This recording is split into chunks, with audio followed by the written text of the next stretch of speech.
अगर आप लोगों को बदलना चाहते हैं, अगर आप सेवकाइयों को बदलना चाहते हैं, आपके अंदर परमेश्वर की सामर्थ्य होनी चाहिए। आमीन। आपके अंदर एक भूख, सबसे सेवकाई, सबसे बड़ी सेवकाई जो परमेश्वर के दिल को छूती, जिससे परमेश्वर दिल से प्रेम करते हैं, वो सेवकाई रूहों को बचाने वाली सेवकाई। अगर हम चाहते तो आज से कुछ साल पहले ही मुझे इतनी सेवकाई करने की जरूरत नहीं थी। मैं अपना बिजनेस भी कर सकता था, सेवकाई भी कर सकता था, एक अच्छी सी चर्च बनाता, सुंदर सी चर्च बनाता और आराम से अपनी सेवकाई करता। मुझे कुछ भी इतना बड़ा और जबरदस्त करने की जरूरत नहीं थी, फिर पैसों का इंतजाम करने की जरूरत नहीं थी। लेकिन मैं एक बात जानता कि अगर मैं रूहों को बचाना चाहता हूं, अगर मैं परमेश्वर के बड़े काम करना चाहता हूं, तो मुझे डिस्कंफर्ट से निकलना पड़ेगा, तो मुझे उस फ्रस्ट्रेशन से निकलना पड़ेगा, मुझे कंफ्यूजन से निकलना पड़ेगा। पहली बात जो आपकी जिंदगी में आती है अभिषेक आने के बाद, वो पहली बात कंफ्यूजन है। कितनों को समझ आ रही मेरी बात? पहली बात जो अभिषेक उतरने के बाद आपकी जिंदगी में आती है वो कंफ्यूजन है। आप समझ नहीं पाएंगे आपने क्या करना है। लेकिन एक बात जो आपकी जिंदगी में होगी कि परमेश्वर का आत्मा आपकी अगुवाई करता जाएगा और आप चलते जाएंगे। बाइबल में लिखा है जब दाऊद के ऊपर परमेश्वर का अभिषेक आया तो शाऊल अभी भी राजा था, अभी भी राजा की गद्दी में बैठा था, लेकिन दाऊद एक जगह से दूसरी जगह, दूसरी से तीसरी, चौथी, पांचवी भागता जा रहा था, अपनी लाइफ में कंफ्यूज था। जिसकी जिंदगी में कंफ्यूजन नहीं आई उसकी जिंदगी में कभी बदलाव नहीं हुए। अगर आप परमेश्वर में हैं तो आपको कंफ्यूजन आएंगी अभिषेक आने के बाद। आप समझ जाओ, कंफ्यूजन आने के बाद, परमेश्वर में खड़े रहने के बाद, ये फैसला लेने के बाद कि हम किंग्स सीड हैं, हम राजाओं का बीज हैं, हम प्रिंसेस हैं, हम राजकुमार हैं। और बाइबल में लिखा है शैतान जब जान जाता है कि हम राजाओं के सीड हैं, हम परमेश्वर के बीज हैं, तो अटैक करने की कोशिश करता है और हमारी डेस्टिनी को खत्म करने की कोशिश करता है। हम तब सोच सकते हैं मेरे साथ ये क्या हो रहा है। अगर मैं राजा का बीज हूं, अगर मैं परमेश्वर यीशु मसीह की संतान हूं, तो मैं इस प्रॉब्लम से क्यों निकल रहा हूं। एक टाइम था मेरी जिंदगी में जब लोग लाइन लगा के प्रार्थना करवाने के लिए आते थे और मैं भी उसी लाइन में प्रार्थना करवाने के लिए आगे जाता था। सब हील हो जाते थे, सब चंगे होते थे, मैं चंगा नहीं होता था। भविष्यवाणियां होती थी, सबके जीवन में पूरी होती थी, लेकिन मेरे जीवन में पूरी नहीं होती थी। और मुझे ऐसा लगता था कि शायद परमेश्वर मुझसे प्रेम नहीं करते। लेकिन मुझे जब परमेश्वर के दास ने बताया कि ऐसा नहीं है, परमेश्वर तुझे सबसे ज्यादा प्रेम करते हैं और तुझे साबित करेंगे आने वाले समय में। जब परमेश्वर आपके लिए गुड नहीं रखता, आपको गुड नहीं देता, तो आपको बेटर देता है। और अगर बेटर ना मिले तो ध्यान अपने ध्यान को हटाने मत दो। आपके लिए बेस्ट तैयार है यीशु मसीह के नाम में। मैंने कहा आपके लिए बेस्ट तैयार है यीशु मसीह के नाम में। आपको एक बात ध्यान देनी है, अगर अभिषेक आपके ऊपर है तो कंफ्यूजन आपकी जिंदगी का हिस्सा रहेंगी। लोग कहते हैं अगर अभिषेक मेरे ऊपर है तो कंफ्यूजन क्यों। अगर परमेश्वर का आत्मा मेरी जिंदगी के ऊपर है तो क्या वो मुझे गाइड नहीं कर सकता। बाइबल में लिखा वो तैयारी करता है अपने लोगों की, और आपकी तैयारी हो रही पवित्र आत्मा कह रहे हैं, आपकी तैयारी हो रही बड़े कामों के लिए, आपकी तैयारी लंगड़े चलाने के लिए यीशु मसीह के नाम में। जब चर्च में बोला जाता था कि लंगड़े चलेंगे, अंदर देखेंगे, कोई विश्वास नहीं करता था। अब संडे मीटिंग में सबकी आंखें खुल गई। मैं आपको प्रोफेसी कर रहा हूं, आप बड़े काम देखेंगे इससे यीशु मसीह के नाम में। मैंने कहा आप इससे बड़े काम देखेंगे यीशु मसीह के सामर्थ्य के नाम में। आपको एक बात का ध्यान रखना है, अगर अनॉइंटिंग आपकी जिंदगी के ऊपर है। मैं हैरान होता था जब मैं लाइन में प्रार्थना करता था, मुझे पता चला एक दिन की राजन बेकी यहाँ पे पंजाब में। मैंने कहा राजन बेकी, अरे मैं उनको छोड़ूंगा नहीं। मुझे पता था वो लुधियाने में किसी होटल में बंदगी कर रहे हैं। रात को 9 साढ़े 9 बजे मैं यहाँ से गया और 2 घंटे बाइक पे ढूंढता रहा कहाँ पे। और जब मैं एंट्री की उस होटल में तो लास्ट प्रेयर चल रही थी हाथ रख के। मैं फटाफट गया और हाथ रख के प्रार्थना करी। जहाँ परमेश्वर का बड़ा था, हर एक से नहीं, हर एक व्यक्ति से नहीं, लेकिन जिस कोई भी हाथ रखता था मुझे फर्क नहीं पड़ा। मुझे लगता था परमेश्वर मुझसे प्रेम नहीं करते।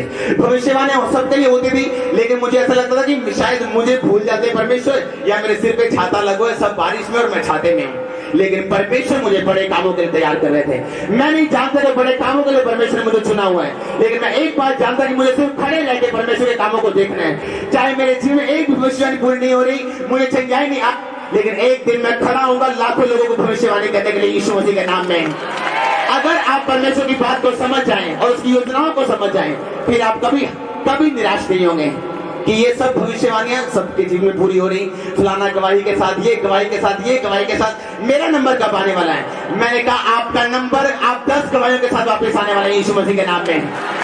अगर आप एक के साथ वापस नहीं आए, आप 10 के साथ वापस आएंगे यीशु मसीह के नाम में। बाइबल में लिखा है परमेश्वर का तैयारी करने का एक तरीका है, उसका समय है। God's time is the best time. परमेश्वर के नाम में अगर आप कंफ्यूजन में नहीं रहे, अगर आप सालों कंफ्यूजन में नहीं रहे, आप सामर्थ भी कभी नहीं देखेंगे।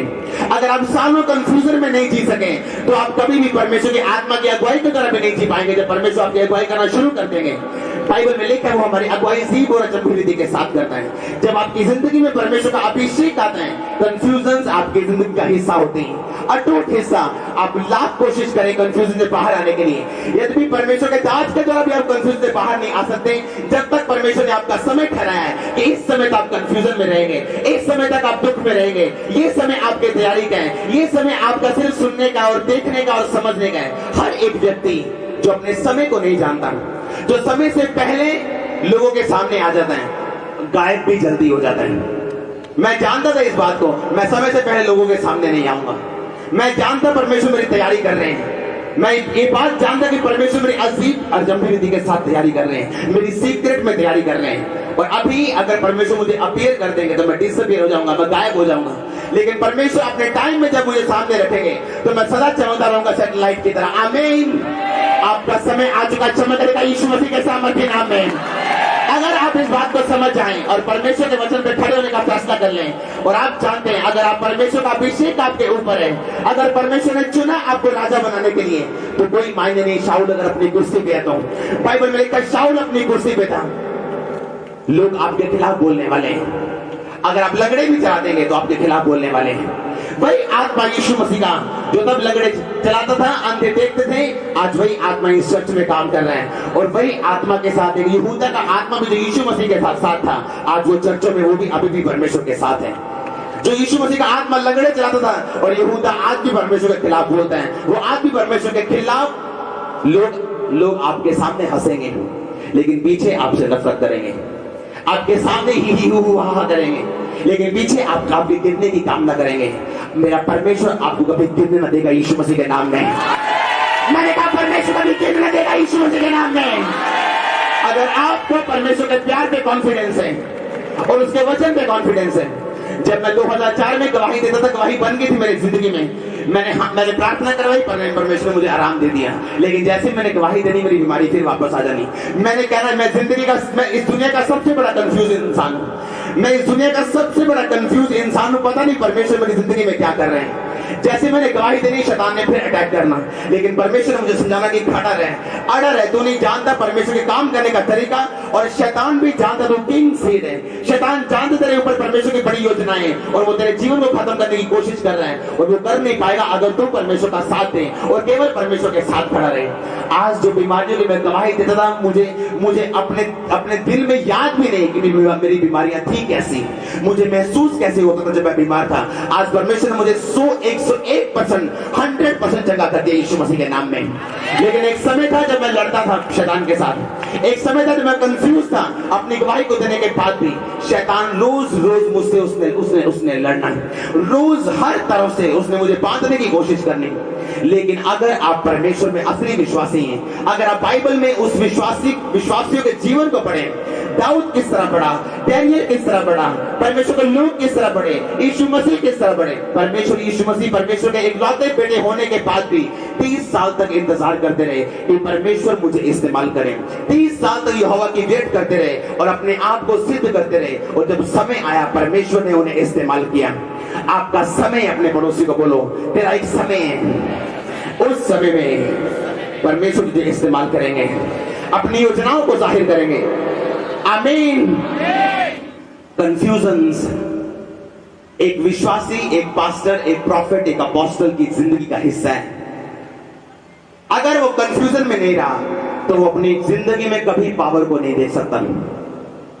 जब आप इंडिया में रहते हैं और आप किसी ठंडे देश में जाएं, रशिया में जाएं, कनाडा में जाएं, या किसी भी देश में जाएं जहां का वातावरण इस देश के वातावरण से अलग है, आप चाहे 100% हेल्थी इंसान हो, आप चाहे 100% हेल्दी इंसान हो, उस देश में जाते ही आपकी बॉडी बीमार होनी शुरू हो जाएगी, और कुछ दिन के लिए आपकी बॉडी को होश नहीं आती, क्योंकि आपकी बॉडी को गर्मी में रहने की आदत है। और जिस देश में आप गए वहां टेम्परेचर 0 डिग्री है, और आपकी बॉडी तब रिएक्ट नहीं करेगी, टूटेगी, आपका बदन टूटेगा, आपको नींद आएगी, आपको आलस पड़ेगा, आपकी बॉडी टूटेगी, आपको बुखार हो जाएगा। जब भी ऐसे ही आप परमेश्वर के एटमॉस्फेयर में जो आत्मिक है, आज आपकी जिंदगी कैसी भी है, लेकिन बाइबल में लिखा है एक समय आपकी जिंदगी में जो परमेश्वर ने ठहराया, उस समय में जब परमेश्वर आपको शिफ्ट करते हैं, सबसे पहले जो आपको शारीरिक आशीष मिलती है, बाइबल के मुताबिक वो आशीष आसमान में पहले रिलीज कर दी जाती है परमेश्वर के द्वारा, वो फिर आपकी जिंदगी में आती है। कितनों को समझ आ रही है? जब मैं इस बार परमेश्वर के दास के पास गया, परमेश्वर के दास के बेटे ने, परमेश्वर के दास ने बोला था कि इस 2014 में तेरी शादी होगी, और मैं नहीं जानता था, लेकिन वो आशीष रिलीज पहले हुई, मेरे जीवन में बाद में आई। इस सेवकाई को शुरू करने से पहले परमेश्वर ने कहा था कि तेरी बहुत बड़ी सेवकाई होगी। पहले परमेश्वर ने आसमान से रिलीज की, मेरी जिंदगी में बाद में आई। जब परमेश्वर आपको अगले लेवल पे शिफ्ट करता है, आपको भेजता है, आपका एटमॉस्फेयर चेंज हो जाता है, आपका वातावरण चेंज हो जाता है, और आपको फिर आत्मा में बेचैनी महसूस होती है। कितने मेरी बात को समझ रहे हैं? जिस तरह नए देश जाने के बाद आपकी बॉडी दर्द करती है, डिस्कंफर्ट आपको लगता है, उसी तरह जब आप स्पिरिट में एक लेवल से सेकंड लेवल में जाते हैं, आपकी बॉडी में एक अलग सा, आपकी स्पिरिट में एक अलग सी बेचैनी होती है। कितने मेरी बात को सब नहीं समझेंगे इसे। जब आपने